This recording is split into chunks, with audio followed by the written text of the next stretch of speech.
They call him Flipper, Flipper, faster than lightning. No one you see is smarter than... Okay, well, here we are for another edition of Neighborhood Training. This week, as promised, we're going to be focusing in on the Seapit area of East Falmouth as our Far East Part 4.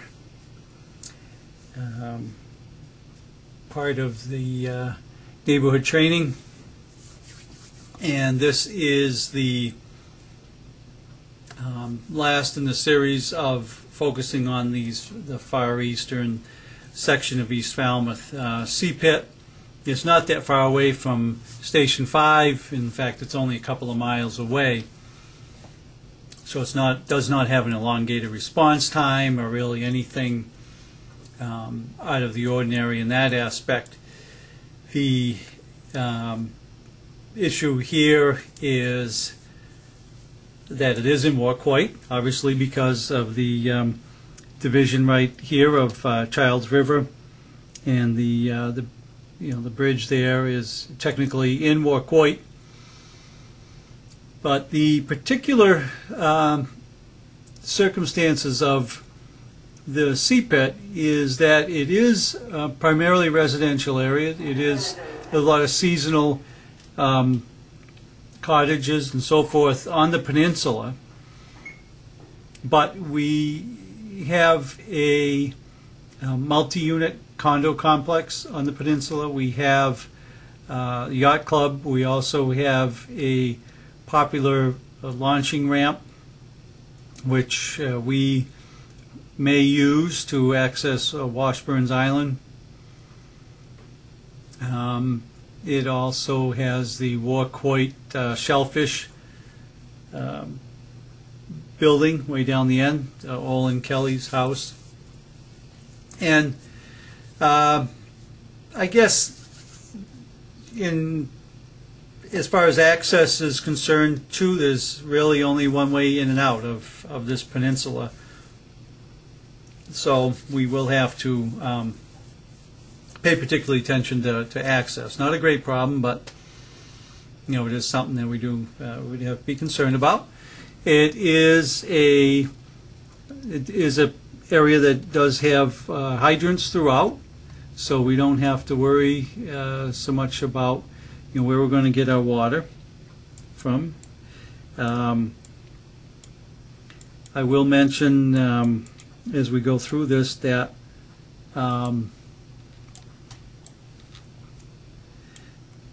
we will be accessing the Seapit development right off of Warquoit Highway, just as we go over the bridge by Edwards Boatyard and swinging in here on Warquoit Landing Road. And as we come down, I just want to be able to, here we go, this is what I want to focus on here. As we come down this section over here, Childs River Road, over here, this is a one-lane dirt road for its entire length down the Seapit Peninsula. So we will have to be concerned about blocking the road as far as the first unit gets in there, whether it be 25. You can make sure that we leave access for other vehicles as they come in. So pull past the structure that perhaps is on fire, so the other vehicles can get in, especially the ladder truck, because once you get in, you are going to block that road up. And there are hydrants throughout here, but as soon as you do lay that line, let's say you lay it 500 or 600 feet before you get to a house, and you're going to have to remember that the way that hose is laid out, it may end up blocking that road even before you get to there. So that's something to be aware of as we work our way through here. Is access, as I mentioned, comes all the way down, and it does end to a little dirt cul-de-sac down at the end. Now, as I mentioned, it comes in Warquoit Landing Road, which stays the main road coming in to Seapit, and it does change its name right here where the landing is. Okay, so this section up here is Warcoit Landing Road. Past the landing is Seapit Road. Now, as we'll see when we go through it, the house numbers stay the same. They continue to be sequential as we go down.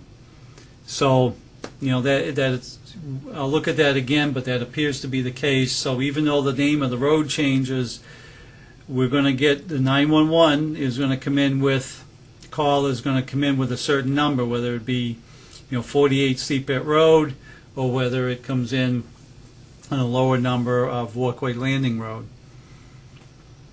But it is the same road, just the way the numbering. And so anyway, be careful of that. The other situation I mentioned about access is that this whole Seapit Peninsula, as we'll see, is crisscrossed with lots of small paths throughout. And some of them go all the way through, and some of them do not. So, you know, the dispatchers are going to have to be particularly aware of what the GIS is showing, and we're going to have to use some local knowledge of our own to find out whether these paths actually go through or not. And as we'll go through, we'll see on some of the maps that they show them going all the way through, and in fact they don't. And this is a good case here. Now we'll just zoom in here. You know, as we'll see, for instance, here that you know, it shows this Smuggler's Lane going up, but it doesn't look like it goes through. And if you're hearing a path on a dispatch, you know, a lot of times it'll refer to Seapit. So here is, you know, Arbutus Path comes in, Briar Path comes in, but, you know, they don't look like they come all the way through to the end.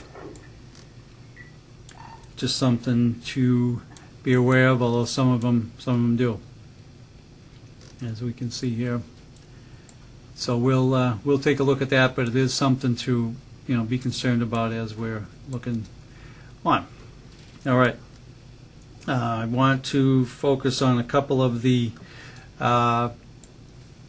hazards that we were talking about. We're going to be talking about as our target hazards for this neighborhood, and one of them is this multi-unit condo complex. It has 8 units right here in the beginning of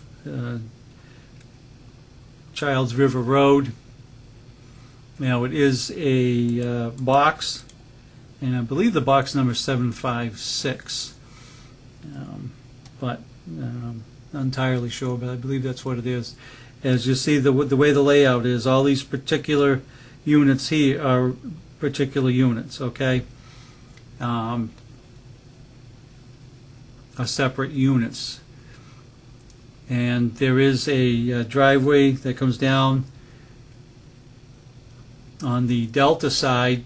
This does go down fairly steeply to this lower level here. This whole section here, if we were to look at the topographical map, drops off very sharply. The top of the road comes in at the first level, but as you go around the back, actually there's like 3 levels.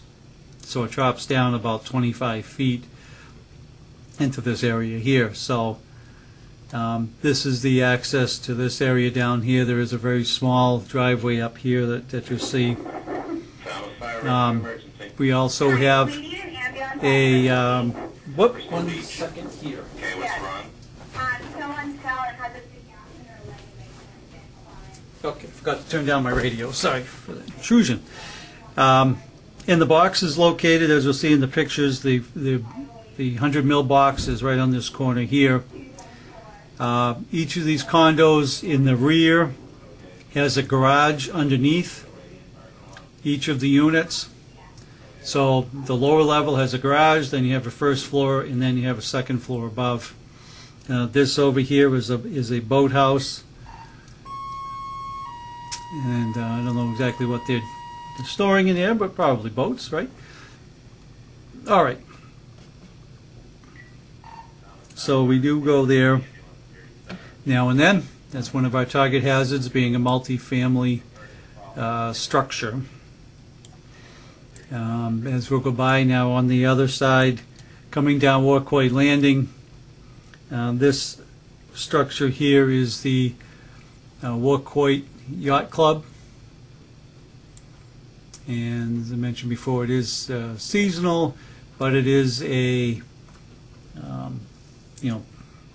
public use sort of structure there.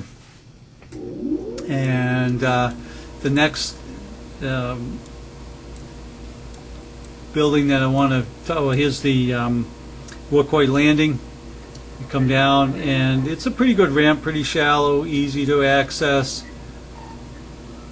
As we come down with the trailers, obviously we have to pull in here and back around. Sometimes this parking lot can be pretty crowded,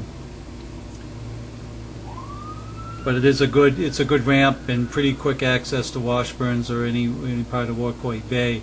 Whereas if you will just traverse Seapit here, just to talk real briefly about the other landings, White's Landing up by Edwards Boatyard. You have to come down this long road here besides Edwards, and then come into here and launch from here. It's a pretty good ramp. Once again, the only problem is that you have a long way to come around to get the Washburns. This is a no wake zone as we come up through this channel here, and then you got to come around the tip of Seapit, so it takes quite a while to get up there. So I would say if we had to access that, we would access it through that the town landing on Seapit. The other thing I want to look at is the Walkway Shellfish.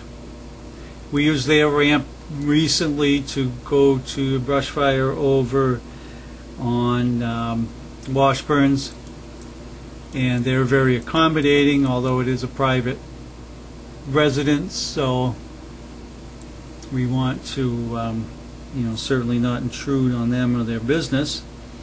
But you'll hear people talk about it being an Olin Kelly's place down on Seapit.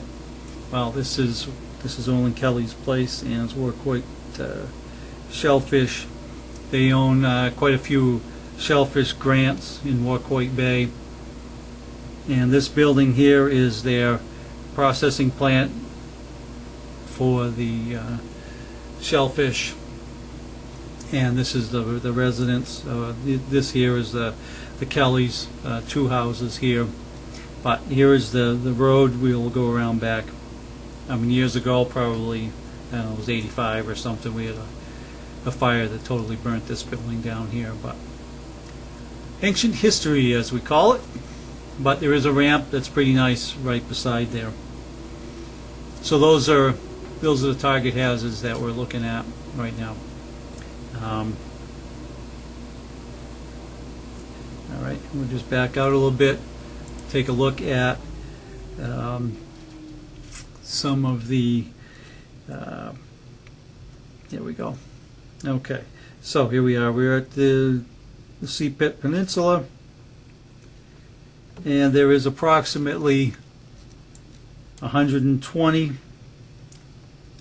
single-family dwellings in this neighborhood, this area, and it is an area that sees a lot of seasonal fluctuations. We have hydrants and overhead electric and telephone wire.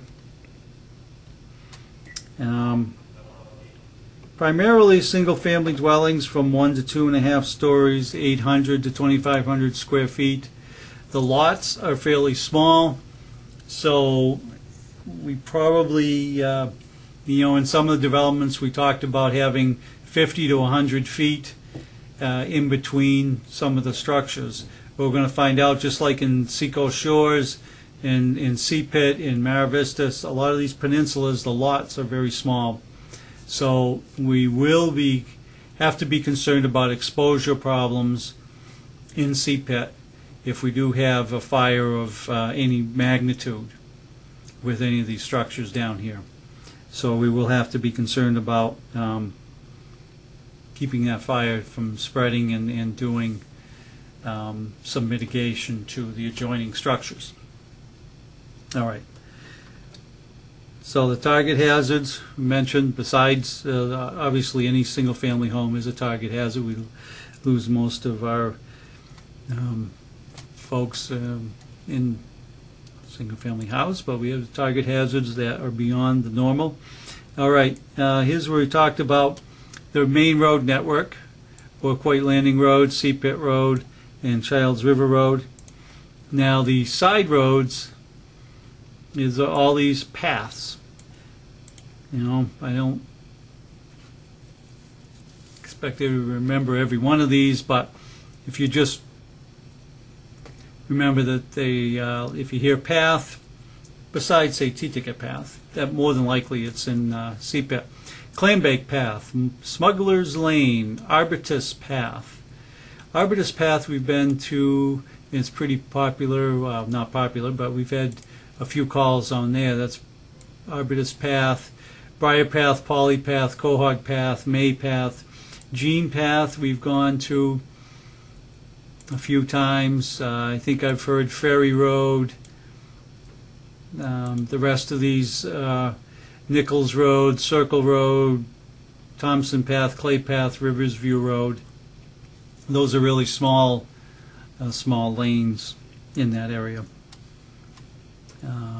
Okay, and the response, as I'm sure we're all aware of, is Station 5 rescue in 25, 21, 24, and 26 to fires there. As I mentioned before, the distance really isn't astronomical. Station 5 is only about 2 miles away, and the 2.1 miles is actually 3/4 of the way down Seapit. So realistically, you know, Station 5 is about 1 3/4 or 2 miles away from there. So it should only take about 5 minutes. It's a quick turnout, quick dispatch, quick turnout, and you know, on the way. Headquarters is 6 miles away, so roughly 10 minutes. We get a lot of traffic as we go through 28, and that's going to hold us up. But here's the difference: if we expect Station 5 to get there in 5 minutes, and we expect headquarters to get there in, you know, probably 8 to 10 minutes, realistically, from the time of dispatch, you realize Station 5 you're going to have some time between, you know, probably less than 5 minutes before your second due engine shows up. So it's going to be important for you to catch, you know, a hydrant, because you know, your next due engine isn't going to be there for a while, and if you're running off, you're flowing, you know, 150 gallons a minute out of a 750 tank, you're going to be just about out of water by the time 21 gets there, and then you got to give them time to hook up the hydrant and so forth. Your third engine is 24, is 7 miles away. Got to come through 28, got to come, you know, down per kiln. So it's going to take a while for them to get there. Just if one of these stations is busy, where are we going to get our third engine from? Well, Station 2 is 8.2 miles away, and Station 3 is 8.4 miles away. And if we need mutual aid, or we need to get a engine from elsewhere, or perhaps their tower ladder, Mashpee is 4.6 miles away. So, that being that. Just a quick look on one of the other town maps. I mean, this is basically, you know, what we looked at on the Google map. But here we, you know, come through here, and what are we doing here? Okay. Okay. Not doing what I want to do. Okay. Anyway, you see the hydrants are spaced roughly 500 feet apart, so we're in good shape with that. And you see the lot sizes are pretty close together. And if we were to just quickly measure a house here, choose units here, distance, feet. Okay, if we wanted to measure, I don't know, let's just say, this structure from this structure, we're talking only probably less than 50 feet, probably 30 or 40 feet. So anyway, so that's what we're looking at in that peninsula. We'll take a quick look. This map here really isn't showing too much. What I did want to show is, it just shows the topography. One of the things, as we're all looking at the southern shore of Falmouth and a lot of the shoreline areas, I'll show this topography map, and not in a great amount of detail or really bore you to death on it, but something we do have to be aware of in the emergency service that we are in is that in the event of a disaster, we get a hurricane, and a good-sized hurricane, this Seapit area is a very low-lying area. And if we get any sort of a tidal surge on that southern area, I don't think any of these houses are really much more than 20 feet, if that much, from sea level. So, we will have to be concerned about that as far as evacuations and flooding and so forth. Hopefully we won't have to see that, but if it does, we'll be aware of it. It's kind of interesting here, just looking here as well as you are here, seeing that the water system actually runs down through Coit Landing and back up to East Falmouth Highway. And I'm rather curious of perhaps in the quote-unquote olden days, I won't mention any names, perhaps the road actually did come around here, and that that this is a relatively new section in here since they put in the water system. So in fact, these houses on this side here probably don't have town water, they don't have a hydrant. But so as we'll see down here, this is where we do have a good hydrant system, and I guess by looking at this water map, we will also be able to see that some of these roads do in fact don't go all the way through. Is that this map will probably show that some of these paths do not go all the way through, just like we're seeing up here. So dispatchers need to be aware when you're given directions. You can't tell the engine to come down here and take a right, and the house is across the street. The road's not going to be there. So it's probably a good indication. And then for some reason there's a break in the water system right in there. Kind of interesting as far as how we're having the water system run. But we do have hydrants, and they seem to be a pretty good flow throughout that area. Okay. I want to go look at let's go look at some photographs here. And as well, the water runs all the way down the end of the peninsula. Okay, photographs. Let's look at the front of those condominiums that we're talking about. Oh, this actually shows the box. Okay.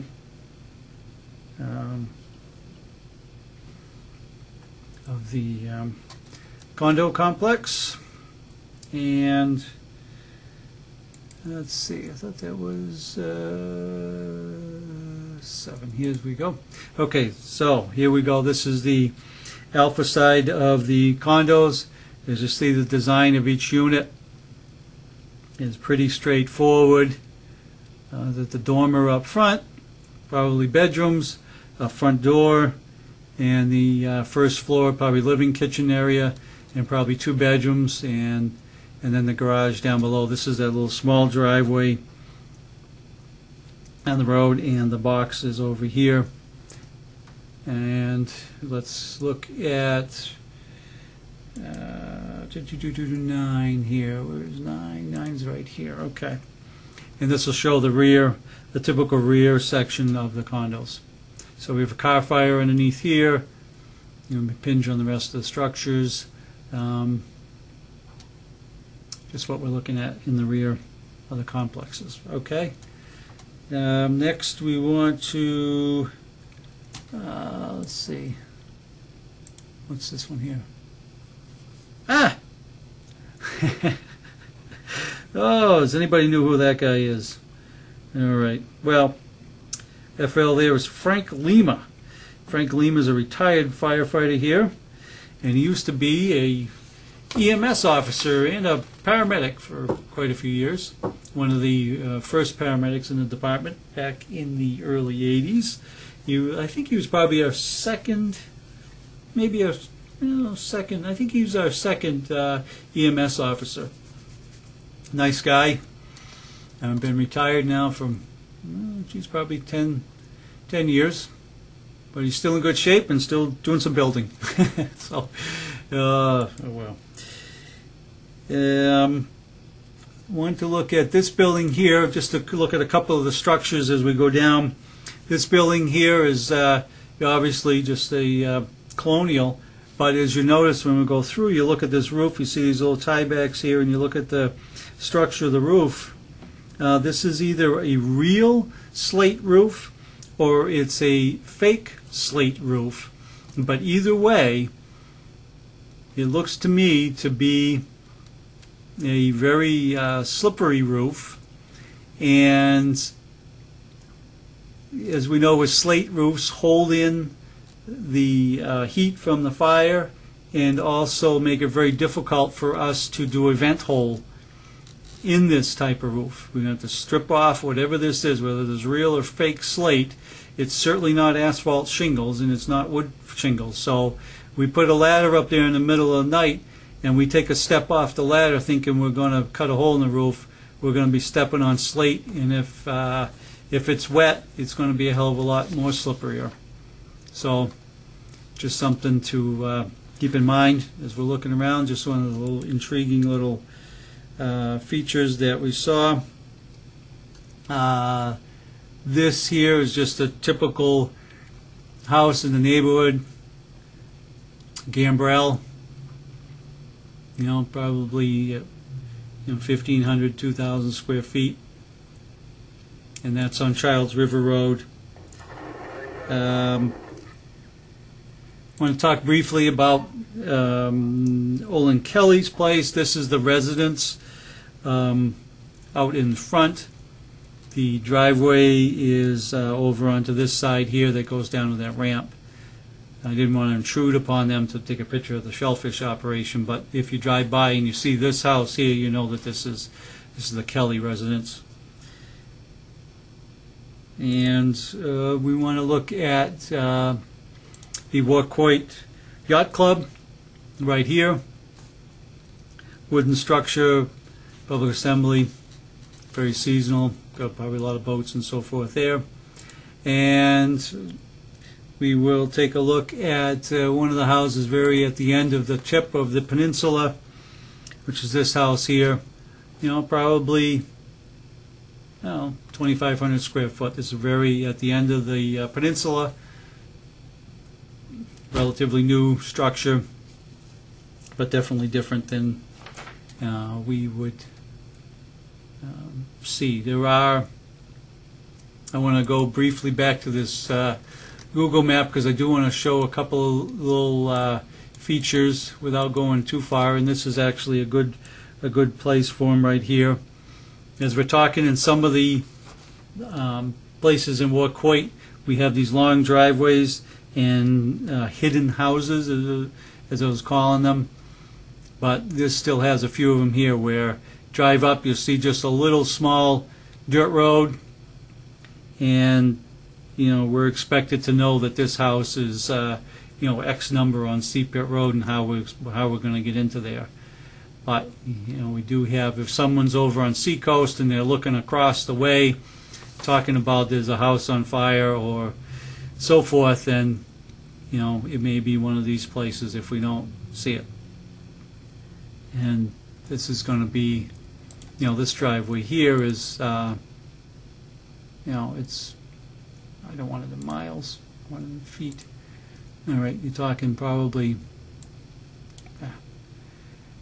400 feet off the road. Okay. So we just have to keep that in mind. The rest of them on the other part of the peninsula are pretty close. But we do have kind of an odd arrangement here of access. We got this ferry road, and here we've got a driveway that seems to service 3 or 4 houses. So it could be a little confusing. So it's some of the things we just have to pay attention to. Here we go with some of these paths that don't go all the way through. So it's just some of the features to what we're talking about, particular to Seapit. Okay, that concludes this week's session of neighborhood training. I think I do want to just look at one small thing here. And I saw this earlier here. This is just very, very small, but this house right up in here, as probably addressed, is going to have one of those long driveways as well. This house here we see on the bluff as we come by just after the bridge. But this house here seems a long driveway in here as well. And this is, of course, the Walkway Bay Estuary Reserve. All right, that's it. All right, thank you very much. And we'll look forward to another session next week. We'll travel somewhere else in the wonderful town of Falmouth. Thank you very much, and let's stay safe and eat healthy.